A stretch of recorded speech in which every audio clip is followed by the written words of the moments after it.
आज हमने जो पिछली वीडियो में 10th स्टांजा तक ये पोएम ख़त्म की थी, तो अब हम उसके 11वें स्टांजा से शुरू करने वाले हैं। तो जो लास्ट स्टांजा हमने पढ़ा था इस the elegy written in country churchyard by Thomas Gray, उसमें था कि जो जिन लोगों को कब्रों में दफनाया गया है उनकी कब्रों पर कोई महंगे ऑर्नामेंट्स उनको कोई सजाया नहीं गया है या कोई महंगे मार्बल नहीं लगाए गए हैं और उनको ऐसे ही दफना दिया गया है और ना कोई उनके मरने के बाद कोई पीलिंग एंथम गाया गया है। तो उसके बाद अब हम जो उसका नेक्स्ट स्टैंजा है वो करने वाले हैं। Can asteroid urn or animated bust back to its mansion call the fleeting breath. मतलब कोई बढ़िया फैंसी कलश या फिर कोई आदि मूर्ति इनकी कब्रों पर लगा दी जाए तो क्या इनके मरे हुए शरीरों में ये चीज़ें वापस सांसें ला सकती है। कहने का मतलब जो इस वाले स्टांजा में है, पोइट क्वेश्चन पूछ रहा है और इस तरह से जो पोइट क्वेश्चन पूछता है और उसके आंसर भी उसको नहीं चाहिए होते हैं, उसको हम रेटोरिकल क्वेश्चनिंग कहते हैं। तो यहाँ पे जो पोइट है वो बोलना चाहता है कि अगर हम उनकी जो कब्रों को बहुत अच्छे से सजा देंगे तो क्या इनके जो मरे हुए शरीर है ये वापस ज़िंदा हो जाएंगे उस चीज़ से। Can honour's voice provoke the silent dust और flattery soothe the dull cold ear of death. या फिर इनके ऑनर में कुछ कहा जाए तो क्या ये जो इनका जो साइलेंस है उसको तोड़ सकती है। अगर हम इनके ऑनर में कुछ लाइनें गा दें, कुछ गीत गा दें तो इनका जो जो चुप्पी है उसको तोड़ सकती हैं। या फिर कोई चापलूसी की जाए तो इनके ठंडे जो डल पड़े कान हैं उनको खुश कर सके जो कि मर चुके हैं। अब ये जो लोग मरे हुए हैं इनको क्या हम अगर इनकी चापलूसी में कुछ कह देंगे तो ये वापस जिंदा हो जाएंगे। Perhaps in this neglected spot is laid some heart once pregnant with celestial fire। ये लोग जो नेग्लेक्टेड जगह पर लेटे हुए हैं, नेग्लेक्टेड मतलब ऐसी जगह जहाँ पर किसी का ध्यान नहीं जाता है, इनमें से कुछ के दिल कभी फुल ऑफ पैशन से भरे होंगे। मतलब ये जो लोग हैं इनके जो अब बिल्कुल ही नेग्लेक्टेड हो चुके हैं, ये कभी बहुत पैशन होगा इनके अंदर भी, कुछ करने का जज्बा होगा इनके अंदर। Hence that the road of empire might have swayed or waked to ecstasy the living liar। और ये लोग जो नेग्लेक्टेड जगह पर हैं इनमें से कुछ लोगों के हाथ रूल करने के लिए बने होंगे, एम्पायर करने के लिए। यानी कोई ऐसा इनके ये लोग हैं इनमें से कोई ऐसा भी होगा जो कि राज करने के लिए बना होगा किसी पर, या फिर कुछ के हाथ वीणा बजाने के लिए भी बने होंगे जो कि कोई म्यूज़िक बजाने के लिए बने होंगे। But knowledge to their eyes her ample page, rich with the spoil of time did never unroll। लेकिन नॉलेज ने कभी इन चीज़ों के लिए आंखें नहीं खोली। मीन्स नॉलेज के जो पन्ने हैं कभी इनके सामने खुले ही नहीं। ये लोग क्या है जो नॉलेज होता है उससे वंचित रह गए हैं। Chilpanery repressed their noble rage and froze the genial current of the soul। अमीर लोग जो अपना टाइम वेस्ट करते हैं, बट ये लोग जो कब्रों में हैं इनको तो कभी नॉलेज तक पहुंच ही नहीं मिली, क्योंकि इतनी गरीबी इनको हमेशा, इनकी जो गरीबी थी ना उसने इनको हमेशा दबा के रखा, इनको आगे ही नहीं आने दिया इनके इस नॉलेज को एक्सप्रेस करने के लिए, दूसरों के सामने लाने के लिए। इनकी सोल में भी जो कुछ भी जीनियल करंट था उसको जमा दिया इनकी गरीबी ने। इनका जो गरीबी है उसने इनकी जो नॉलेज था इनको कभी बाहर ही नहीं आने दिया। Full many a gem of purest ray serene the dark unfathomed caves of ocean beer.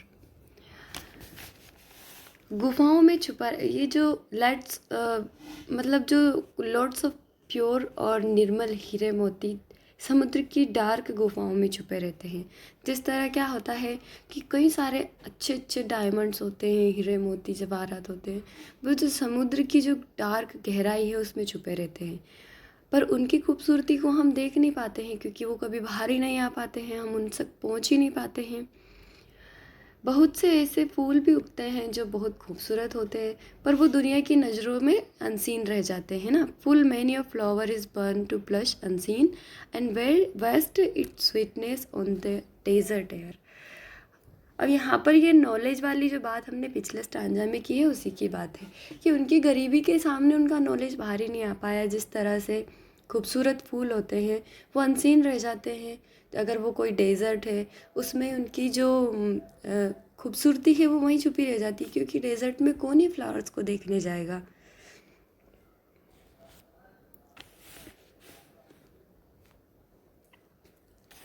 Some village hemplan that with dirtiness breast the little trend of his field withstood।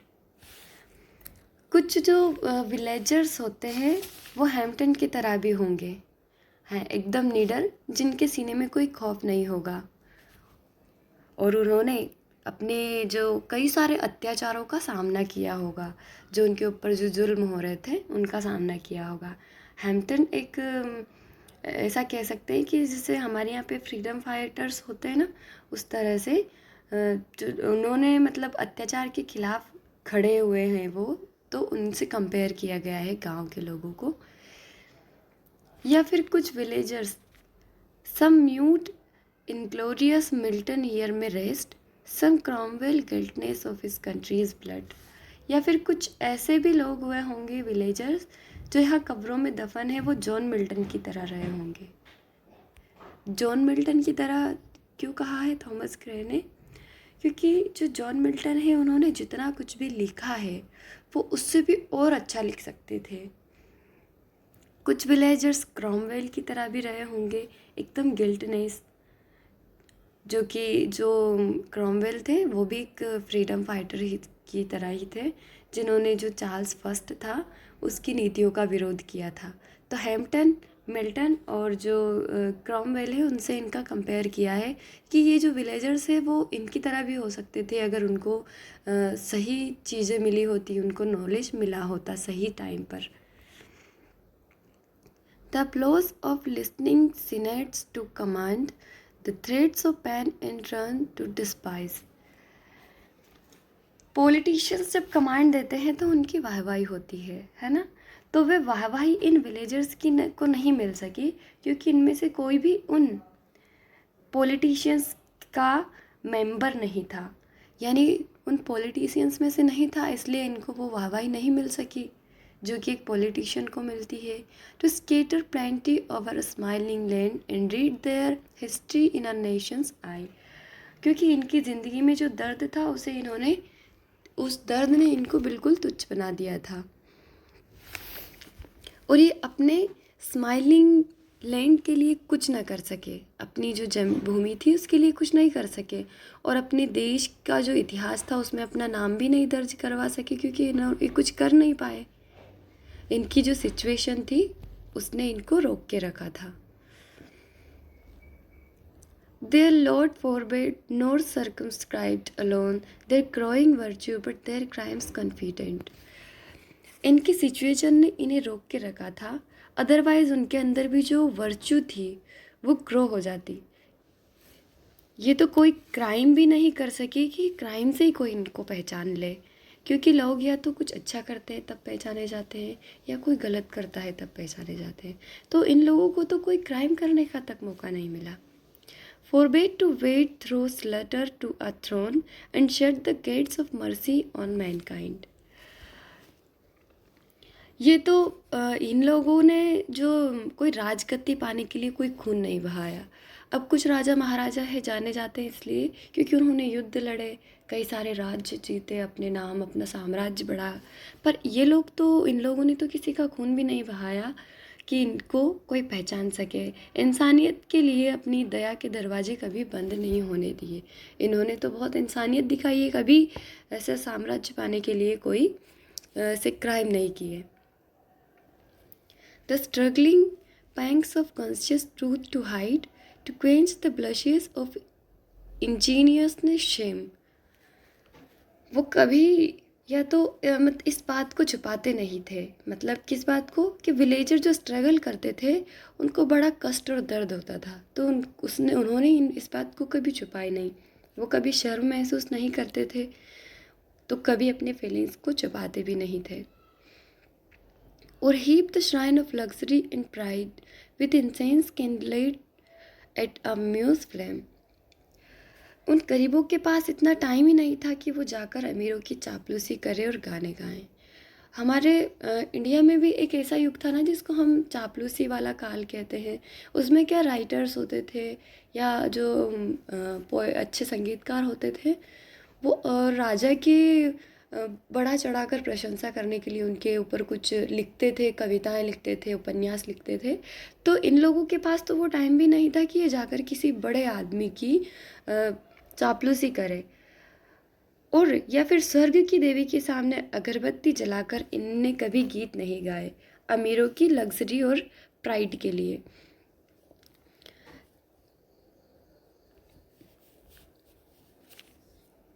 स्वर्ग की देवी यहाँ पर जो है उनको,